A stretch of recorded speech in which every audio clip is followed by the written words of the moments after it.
kati mbagamba ebintu bino. Buli company erina ebigitunda.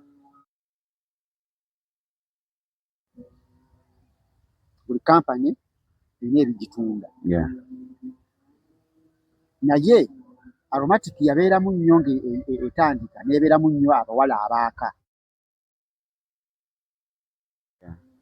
Era Katonda mwe yayisiza abatiribiita yayisiza n'agisitulirayo nga balaba abantu abo. Naye sigamba nti bw'oba toli mweru tolina kabina tebakuwa. Tuzannya n'abawala bangi tebalina bukina.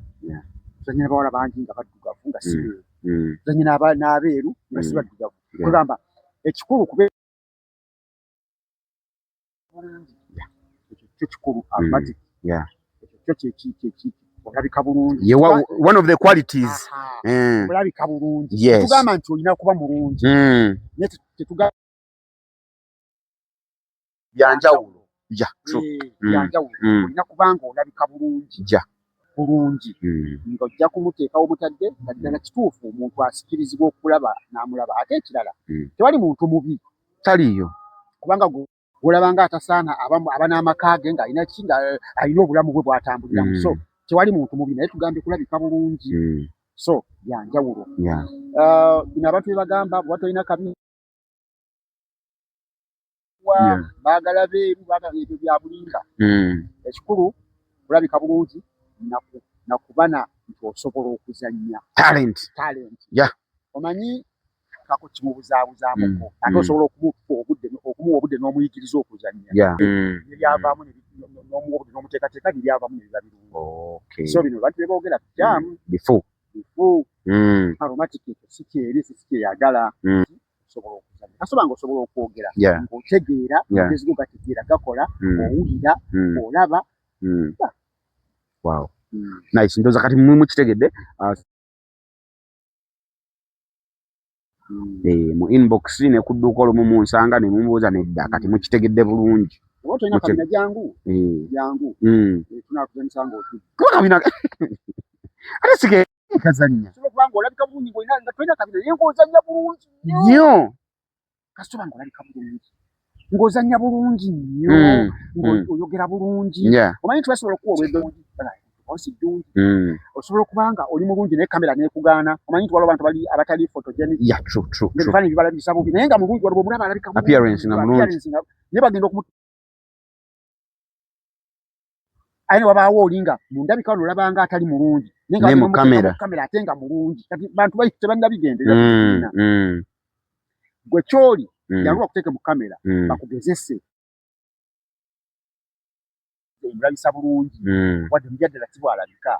Oba ono kamera mulabisa bubi ate nga mubyadala alabika bulungi. Tetujja kumutwala alabika bulungi mubyadala ne kamera ate mulabisa bubi tetujja kumutwala.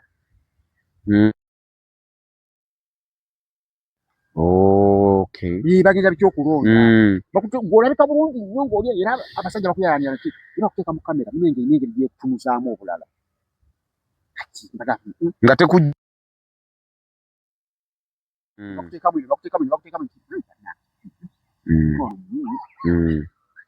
ate ekizibu nti abakazi tona abakkiriza. Bakkiriza omukazi amanyi kyasobola, omukazi amanyi kyayimiridde batono. Osobola omugamba munnange okirabira mu casting nga twagala omuwala nga mulungi munene alabika bulungi ayambala nnyo wa kitiibwa naye nga ne gw'olabanga atali naye agamba nti tebazituwa naye nga bali basomedde ddala naye nga naye nawe olaba nti ati abakkiriza batono. Waliwo vidiyo gye nalabye ku TikTok omuwala yagambye nti naye abasajja balina ka confidence si wakiwagu nga talabika bulungi atambula ng'olaba ali confidence yeerabawo yalaba waakabi. Naye ffe abakazi bw'oba olina akabina nga tolina kabina ng'ogenda ogula akabina. ffe tetwekkiririzaamu naye abasajja bo bekkiririzaamu. Kakati sobola kwekolako makeup. Okiraba kasanya erinnya naaba bweki nsaako bashanti oba kikinze nga ntambula nefaako kati asinga byali yakwetekako eyelashes nze nandizitaddewa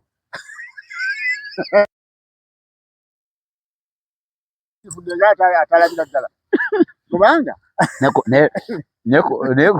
kuba omwaka kafaananyi nga weetaddeko eyelashes kati nange genyini sigala kati makeup olaba buwojjolo naye bannaffe bo gye batamanyi yalina okwekolako oluusi yeekozeeko nabyo tebizze ye tamanyi nti bino si byange bya mulala kino kyokoze tekyandibadde nti aguni ngaakikola ateeteekako naye gwe yatukufaanana otya kati nze mmanyi era singa nandi mukazi sande kuba bino beekuba eno kuba mmala kufungulayo bino bakuteekako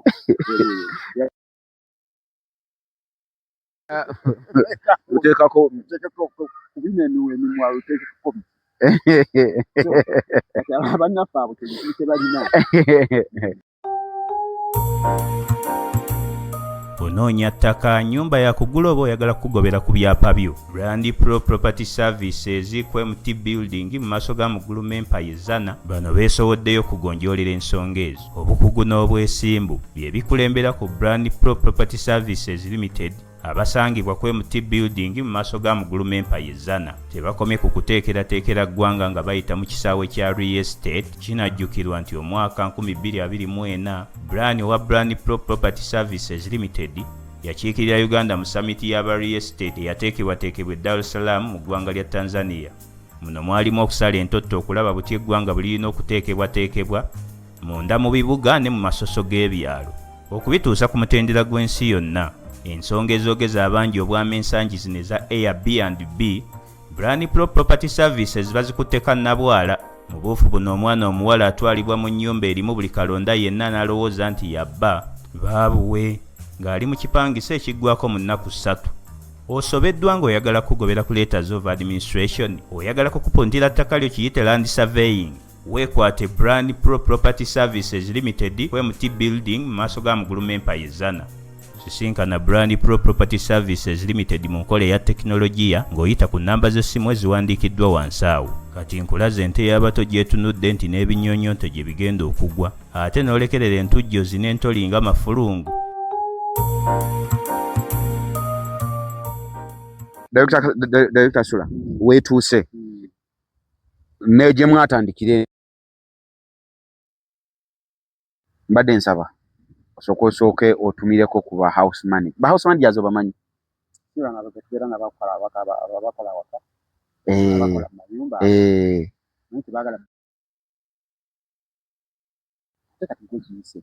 Anti nedda ati oleeta erinnya ly'otayagala babayite. Sirireese mu bubi, ndireese linnya gw'oleme kulyogera. Anti tebaagala ddi bayita. Anti nkubuulidde lye batagala tubayite. Mbadde nkita nkyakitema atema.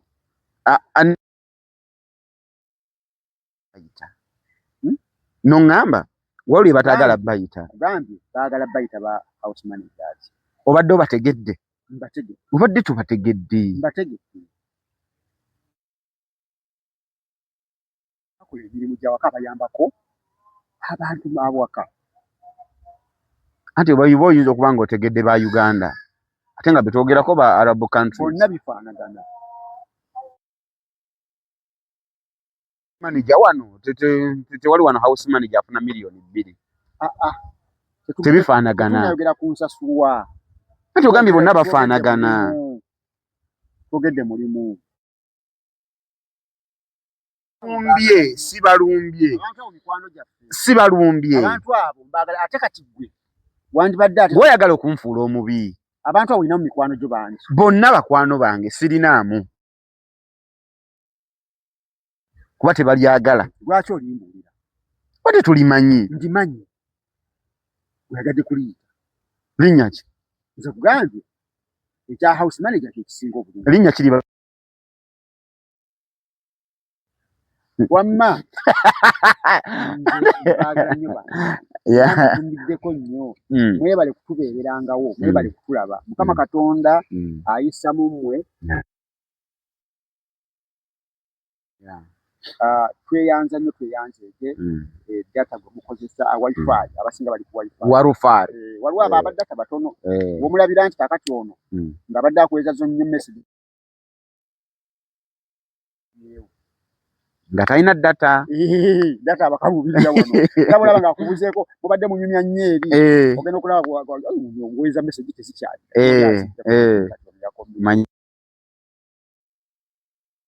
ya Uganda baba zirina naye kati data kakalubye naye wamma mwebali nnyo okulaba tweyanziza batumiddeko nnyo ate mbaagala nnyo we appreciate you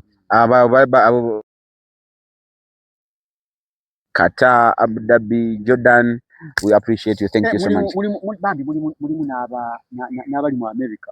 Mu diaspora, yeah. Joe. Namukwano gwange yali ambu. Tifa tumideko nnyo. Tifa twanyumiza ntumya bamuwadde namba yange. Yali mukwano gwange nnyo nga kyakola ku BTFM n'agenda ku. Latifa, yeah. Yeah. Latifa mujjukiddwa. Naye ayina eddala oyo. Twasinako n'edda standard. Kakati yo nankubira ne tunyumya. Tulaga mbalaba nnyo bannange mbalaba.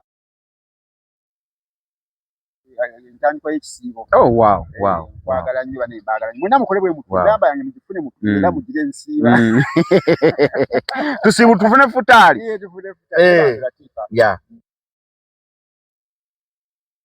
Bambi. Latifa webali nnyo webalire ddala era twongera okubajjukiza mwenna tubaagala nnyo mu diaspora London, USA, Canada mwenna tubaagala nnyo ddala. Director mbadde nkubuuza wali gundi ogiraba waliwo enkyukakyuka yonna mu film industry okuva gye mwatandikira paka wano wetutuuse? Nnene nnyo. Nnene nnyo.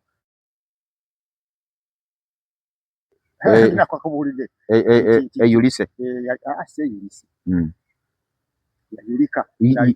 Yayulika.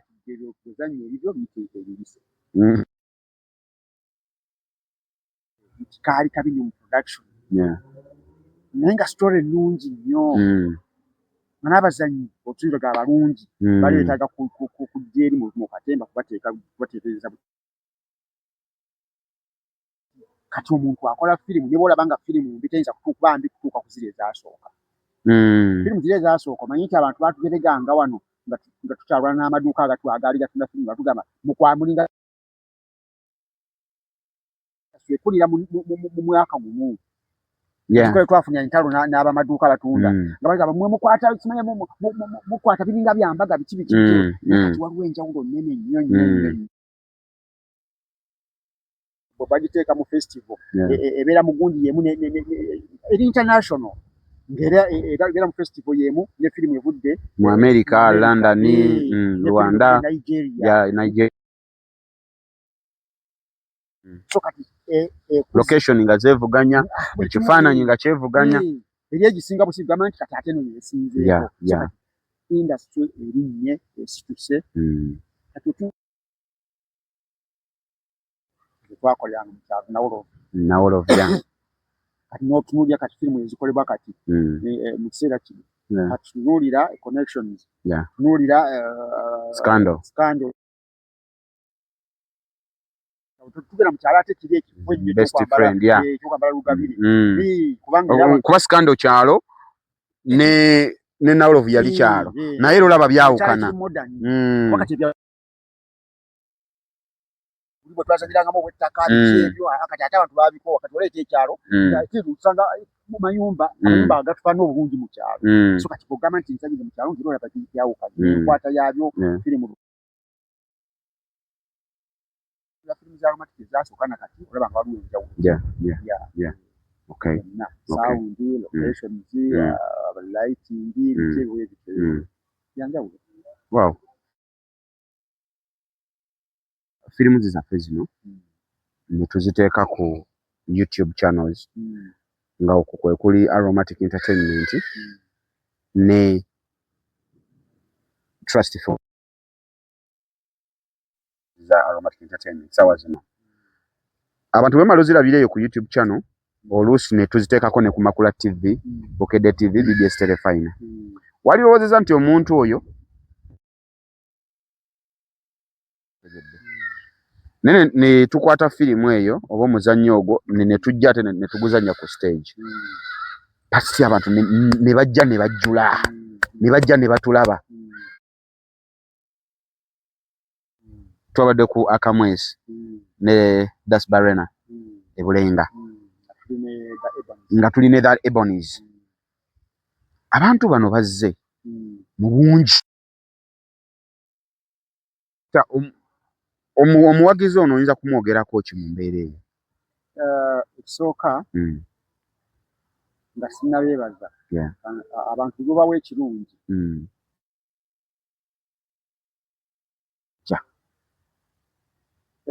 ate balina omukwano singa oba obawa ekirungi bakuwolaga laavu nabo. Neebaza nnyo abantu abadde kudda okujja okulaba Aromatic ne The Ebonies. Olunaku lwabadde lwabaagalana Valentine naye olunaku obudde bwabadde bubi nnyo. Ekiseera kyatuuka nga nva awaka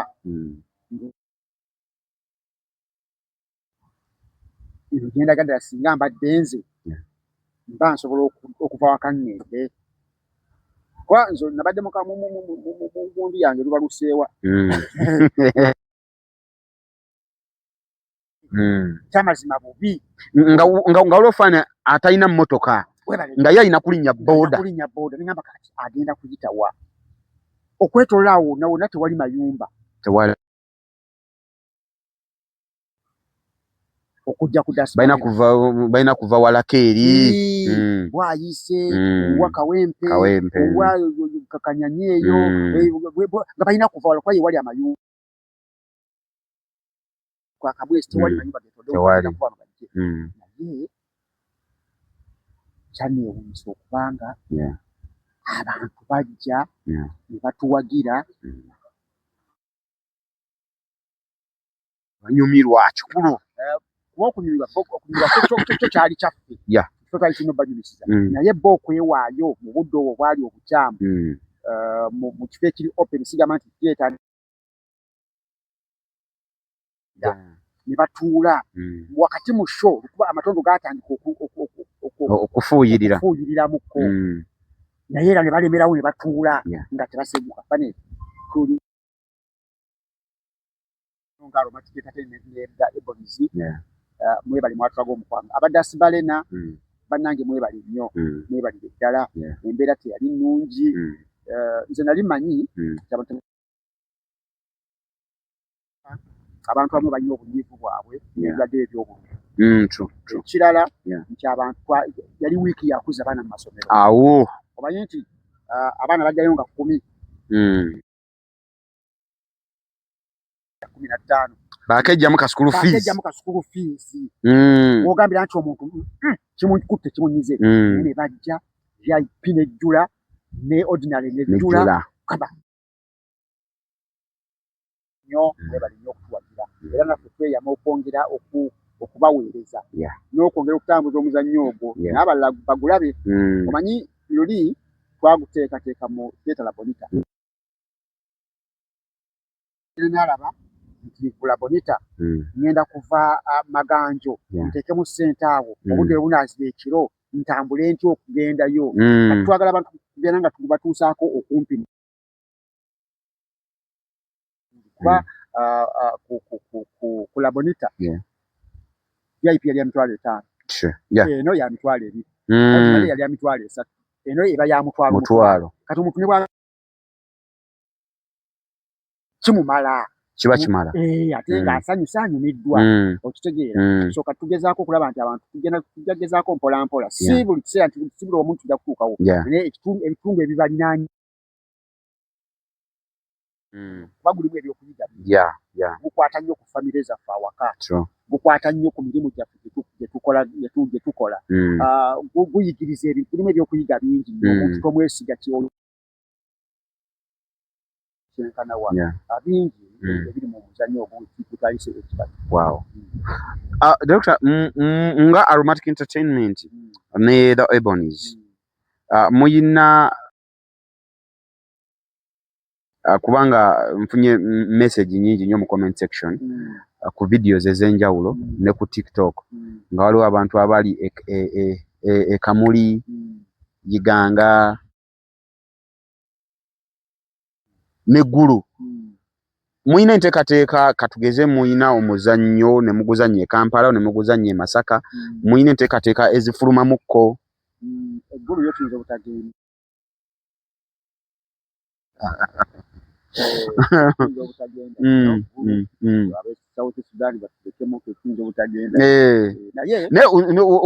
Wali abasaba waliwo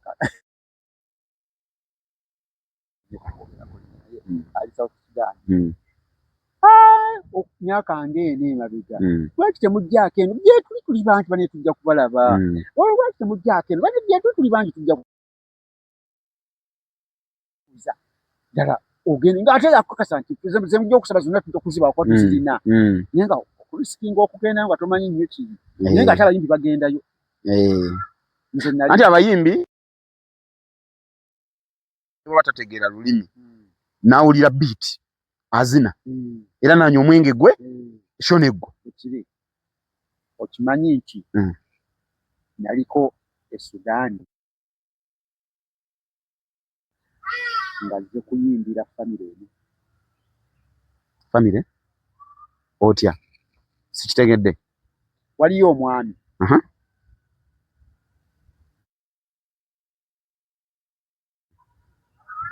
yapangisa omuyimbi. Omwami alina abakozi be nga bw'omanyi nti kakati abakozi balinga 30 mwakwana. Naye yapangisa omuyimbi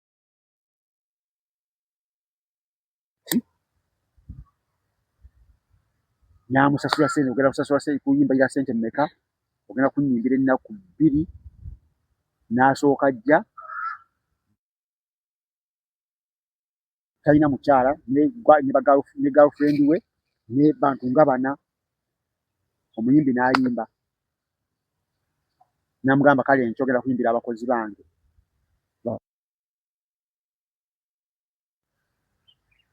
N'ayimba n'akola show n'amala n'amulambuzaako n'akomawo ng'amusasudde ssente empitirivu.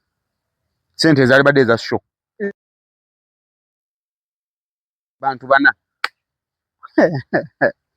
Neewuunya ekitebe byenkunyumiza bya 2008 naliyo nga ndaba bwengi. Abasudaani abo bannange abantu balina ssente zaabwe kati gwe ekyo kisobola kyalimbira mugafa. Abasudaani abo bannange abantu balina amala ayagala okusanyuka tomubuulire kyayagala kyako anti bwayoya ekibumba ttante kyayagala kyaba ayagala. So kati ate zino zikamu bagendayo twaliyo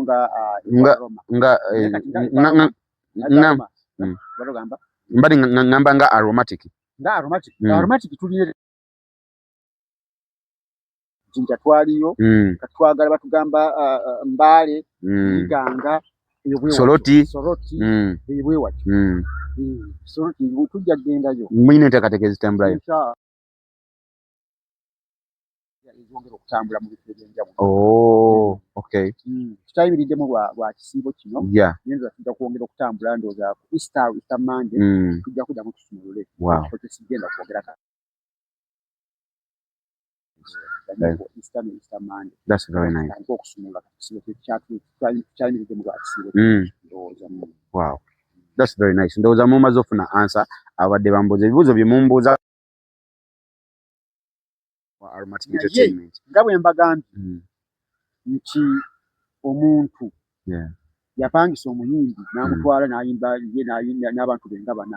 Bwe tumala twaliyo ng'abakozi sobola okujja nga famire n'atugula nga ebaloma ne tutuula ne tuzimba stage ya kasi otuwa tukola ddala ne mutuula abantu ne tuzimba mnozi tuzimba makaago makaago ne tukuzanira ne family yo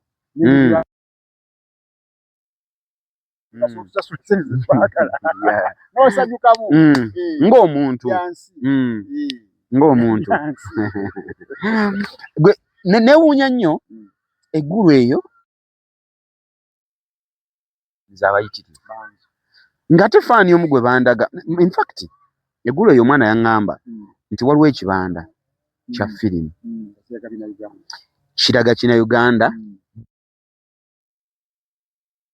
navuunula mu lwabwe. Ekyo nno kyamaanyi nnyo kyamaanyi nnyo kakati wotegeera nti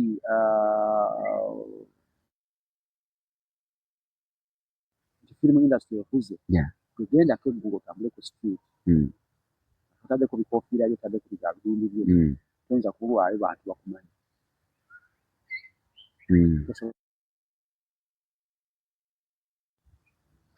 babimanyi era osangayo abakumanyi bagiteekamu buli nagiyimbirira mu lwabwe tetwogera Luganda nagiyimbirira mu lwabwe.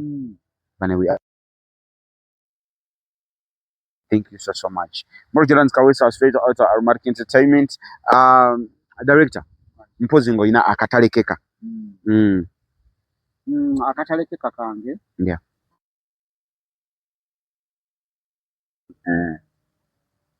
Netukola ensobi nga mmwe. Tukola ensobi nga abantu abalala. Ensobi zaffe ze tuba tukoze nga abantu. Tunaate kuzigatta nnyo kugamba nti kola ffe bumukola ensobi tetugamba nti bannange abantu abatali artist bakola bwe bati. Omuntu aba akoze ensobi nga ye. Ensobi tuleme kugirileetinga ku mulimu gwakola. Film batambula bali ebikajjo mu kkubo. Naye ng'omu yakikoze. Omu yatambudde ng'alya. Kubanga ate n'abatazannya firimu ate abakikola bangi. So omuntu akola ensobi bonna bwe bali otandika okuvumagana industry industry bwetu bweba abantu wano okulwala n'obulwadde obwajjira ng'abantu bagamba nnyo bananga ababa ati ayitirivu nnyo okuba nti olwo baba bamumanyi n'oli nga bamumanyi bagamba ebabenda nnyo ebisobola kibafa. Ekyewuunyisa abatali ba artist bayinza ofa nga 10 abatali ba artist bafudde 15 nyo okuba nti abamu tebababika tewali abamanyi kati balate ne batoboogerako ono afudde omu gye batwala ng'ekikulu ennyo baabo balina ekizibu ekiti. So ekirala banaye omuntu bw'aba azannya character ndaba mu comment section bw'aba azannya character kati ngaffe abazannya character azembe oyo akonka manyi bannange bikiki bannange yes naye tuleme kulowooza nti kyazanye kyafaanana waliwo oli azanye ne mu bulamu obwo bulijjo oyo musajja bw'atyo oyo mukazi bw'atyo era no kati ate ekyo nze oluusi nkyagala manya nti character ekutte kasita kuba nze bwe nzijanga nze kunyiiza ne sikunyiiza bulungi basi nti bonsanga onjuze omanya nti naye tuleke okuliraaniganya kufaanaganya muntu nabyazannya kibi. Ekirala oluusi tuliko abo obuvunaanyizibwa omuntu akusanze mu bantu olwokuba wazannya karakita embi n'ayagala okukuvuma okuswazaswaza n'ayagala ensi ekuze olina okumanya nti kakati kino kyendaba eno karakita ndala n'ono mulala so tomusanga ate kwagala kumukyomera mu bantu nga bwe yazannya ebyakunyiiza nga bwaba twavaayo dda. So bambi twagalane tunyumirwe naffe kennyini tubawo ebitiibwa abalabi baffe naffe nga mutulekeramu kaako obuntu bwoba onsanze lwaki oba oyagala kuyomba nzize ebbali wali